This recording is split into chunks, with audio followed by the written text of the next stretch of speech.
Stewart, who is back in his chair at The Daily Show on Comedy Central, was hopping mad Monday night, and it was his old foe, Donald Trump, as the target. Let's watch.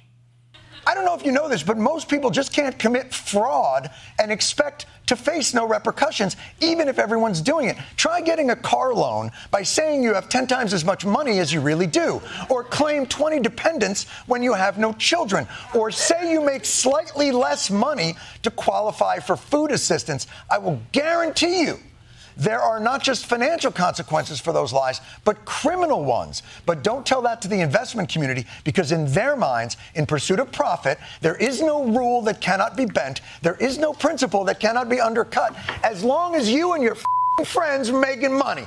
And the only immoral practice, hold on, I'm not done. If I could raise my chair up, I would. Apparently, the only immoral practice in the capitalist system is to use that money for people who may need it. So Jon Stewart on a tear there, obviously, about the Letitia James case in New York, responding to an argument Kevin O'Leary was making from Shark Tank that I've heard him make that, frankly, I agree with, but we're probably going to argue about this. Yes. His argument being that, okay, but no one has claimed that they were harmed. No bank, no financial institution said, you defrauded me and I'm suing you, because this is standard practice to, creatively represent your assets in terms of obtaining loans. And in fact, all those financial institutions said they would happily do business with him again. So that's why it appears to many on the right as finding some pretext to prosecute Trump for something that is standard practice in the financial loan-seeking side of things. Yes, but it's still fraud at the end of the day. I mean, if you're according to Letitia James, I guess. But I mean, if you're, I can say here, I want to give you money. I'm saying how much money I have, and I'm being a little bit, I'm saying, well, my net worth is this because I'm such a terrific TV host. I could be theoretically making twice as much money. And you say, okay, here's the money, and then you say, and then you don't sue me later. You don't feel cheated by me. But some third party has come in and said, no, that was fraud. But I don't think it's fraud, and you don't think it's fraud. But your terrificness of a TV host is by its nature subjective. The size of apartment that you or I live in are not subjective facts. The worth of the apartment's subjective. The worth of the apartment is subjective, but I cannot, nor can you as an individual person, go to a bank and say, I'd like collateral to buy a second home, and they say, what size is your existing home? And I say, well, it's triple the size that it actually is. That's fraud on its face. Now, the other point that I would make, Robbie, is I take the point that banks, etc., did not complain that they had been wronged. But I would argue, from a less libertarian position than yourself, that the government or the state or the system does have a legitimate interest in ensuring the integrity of the system. And so if the situation is one in which we just say, well, yeah, everybody lies about that stuff, then you just end up in a fundamentally unstable financial system.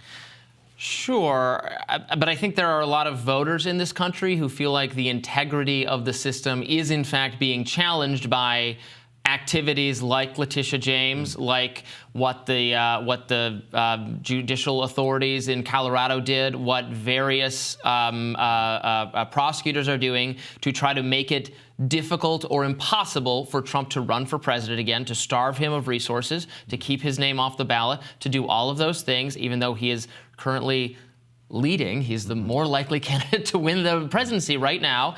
At some point, does it not seem like, and I know there's no cabal. I'm not saying there's Joe Biden and his evil team assembled and came up with some scheme to do this, but it does feel that way to a lot of conservatives in this country, that they know they can't win fair and square this time.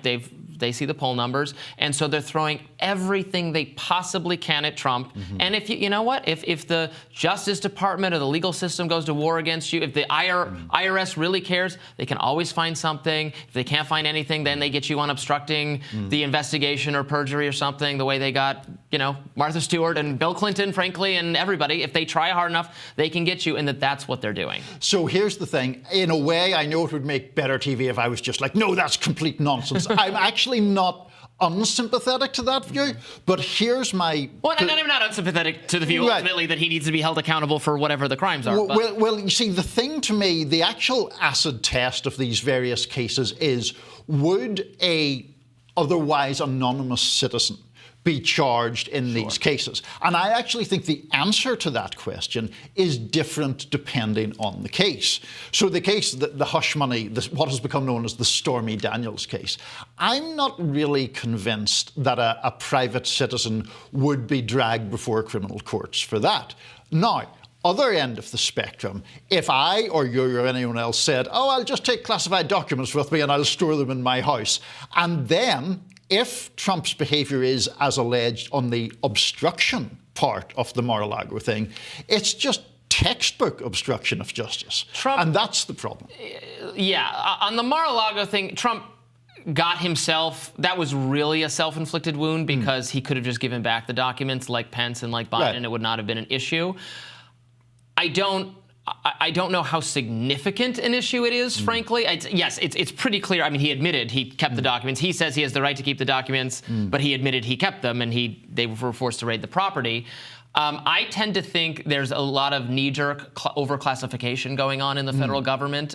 In fact, this says something to me that now multiple political figures, accidentally and inadvertently, even according to the Justice Department, kept boxes of documents they shouldn't have.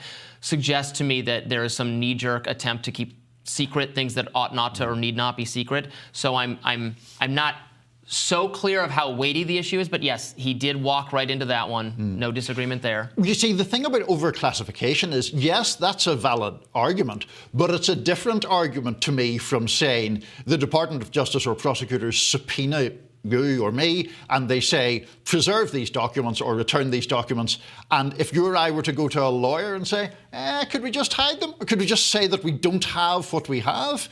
That is, I mean, you just can't do that. I mean, that is just textbook obstruction of justice. Right. I mean, he's arguing that he declassified them, and I'm not saying that's correct, right? His argument is that he has declassified them, so he has the right to have them. He can declassify. Now, I know the argument against that is that he actually didn't do that, and he can't. It's not just like a magical, I cast declassification as a fourth level spell or something. Sure.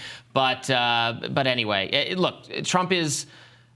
For better or worse, though, all of these cases are making it, I think, harder for him to campaign. He's got to appear in trial a lot. He's being starved of financial resources. He has to pony up money in the Letitia James case. That got reduced for now. But, I mean, there was some speculation he might have to sell off assets. And I don't know that this appearance of persecution really helps him with maybe the general electorate, but it certainly, man, does it make his base angry. It does, and I think one of the more interesting sort of hypotheticals in all of this is what happens in the first criminal case, the hush money case, if he's actually acquitted. I mean, then I think you have a whole other situation where the one criminal case that is most likely to go to trial is also, in my judgment, the case where the prosecution's argument is weakest. Right. So if he then is acquitted of that, then he can obviously use that to tarnish the other three criminal cases where, frankly, I do not think the prosecution case is weak. I think it's very strong. Right. Well, in the meanwhile, there was some news yesterday that he's selling Bibles that say "God bless the USA." So as God intended, just as God intended. I mean, gotta make money somehow to pay for all these legal bills. Absolutely, and what better way than selling a few Bibles off? But what is it, $60 a pop? $60 a pop, yeah. Well, sniff, bargain. Viewers can go look that up. That does it for us on today's show. Thank you so much for tuning in. Niall, great to have you in the chair. Good Thank to be you with for filling in. My pleasure.